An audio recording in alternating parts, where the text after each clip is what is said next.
Ngibingelele ngize nginemukele esihlokweni sethu salamhla seRhapsody yamaqiniso lekuyincwadi lesibhalelwa ngumfundisi lomkhulu umfundisi Chris Oyakhilome DSc DD. Lamhla ke ngolwesihlanu tingi21 kuye inyanga yaFebruary eminyakeni wa-2025. Umfundisi usibhalela isihloko lesimnanzi kakhulu lesithi umhlatshelo lo wabamunye waphelela. Umhlatshelo lo wabamunye waphelela. Zivula ngencwadi yamaHebheru sahluko semfica livesi le-27 kanye nelivesi le-28 lothi bantu bamiselwe ukuthi bafe kube kanye bese kuthi emva kwaloko bayakwehlulelwa. Kanjalo ke naKristu asatinikele kanye wetfala tono talabanyenti. Uyavula mfundisi nakasibhalela uthi lengcenye yethu yaleli vesi lelidvwetshelwe ngenhla njengekusho kweluhumusho leKing James livakala kungathi lithi ngalelinye lilanga Kristu wanikelwa ukuthi athathe tono talabanyenti, kodwa alisho njalo. Lele ngikona likusho ukuthi Kristu wanikelwa kwabakanye futhi ngetono tabo bonke bantfu. Lamanye mahumusho akubeka kahle. Sibonelo, lihumusho le-ESV English Standard Version lithi njengoba kumiselwe bantu ukuthi bafe kube kanye bese kuthi emva kwaloko kuta kwehlulelwa. Ngako Kristu asanikelwe kwabakanye kwetfala tono talabanyenti.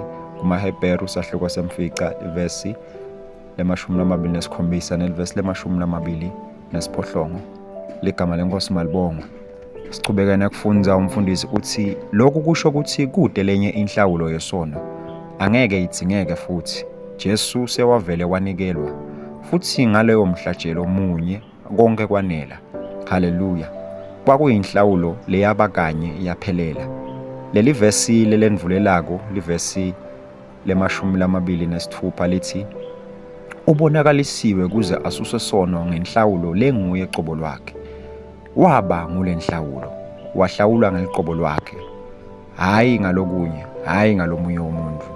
KumaHebheru sahluko selishumi livesi le-12 kuye evesini le-11 uthi kodwa Kristu nasatinikele kwabakanye kwenela ngemhlatshelo munye wetono wahlala ngesekudla saNkulunkulu. Ngobe ngemnikelo munye ubahlande bonke wabenta baphelela kuze kube phakathe. Amen. Ukuphelelisile kuze kube phakathe ngaloyo mnikelo munye. Asengakefika iJesu emaJuda abenikela imihlatshelo ngeminyaka yaso sonke sive, timvu letinyenti tahlatshwa. Kodwa Jesu wefika njengeliwundlu laNkulunkulu lelingenasono, umhlatshelo lophelele, kuphelelisa labo laba betawuya kuye. Johane umbhaphatisi nakambona wamemeta wathi nalo liwundlu laNkulunkulu lelisusa sono selive. Johane sahluko sekucala livesi le-29. Mayibonge inkosi. Namhla kude sidzingo sekuthi noma ngubani etame kutijezisa noma endlule kujezisweni lokuthide ngetono takhe. Kristu wanikelelwa thine. KumaHebheru sahluko selishumi fundze evesini lesine yogcina evesini le-10 usitshela lokumangalisako uthi ngobe kungeke kwendeke ukuthi ingati yetinkunzi neyetimbuti itisuse tono. Kungako nje Jesu naketa lapha emhlabeni wathi umhlatshelo nemnikelo awunandzaba nayo, kodwa ungilungiselele umtimba. Ngase ngithi naku ngilapha ngitekwenta intsandvo yaNkulunkulu. Njengoba Jesu Kristu wenda intsandvo yaNkulunkulu wanikela ngemtimba wakhe, sesuhlanjululwe kwabakanye kwenela. Amen.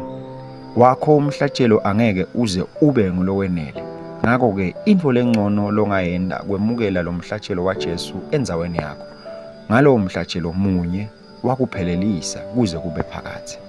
Ngako ke bazalwane, akwateke kini kuthi ngaye lowo muntu kuthethelelwa kwetono kuyashunyayelwa kini, nekuthi ngaye wonke lokholwako kuye uyawukhululwa etonweni takhe labe angeke akhululeke kuto ngemtsetfo waMose. Imisebenti yabapostoli sahluko se-13 uqale evesini le-38 uye evesini le-39. Akabusiswe uNkulunkulu. Ngidawucela sisho umthandazo nisho emva kwami uphakamise isandla sakho uthi Babe lothandzekako, ngiyakubonga ngemhlatshelo waJesu Kristu. umhlatshelo lophelele waphakade longcwelise mine kuze kube phakade. Ngiyajabula kwathi ukuthi ngemnikelo wakhe munye newaphakade ngiphelelisiwe, ngihlengiwe futhi ngendiwe ngalunga. Ngiphila ekupheleleni kwekulunga kwakhe kanye nasekunqobeni langinqobela kona waphumelela. Amen.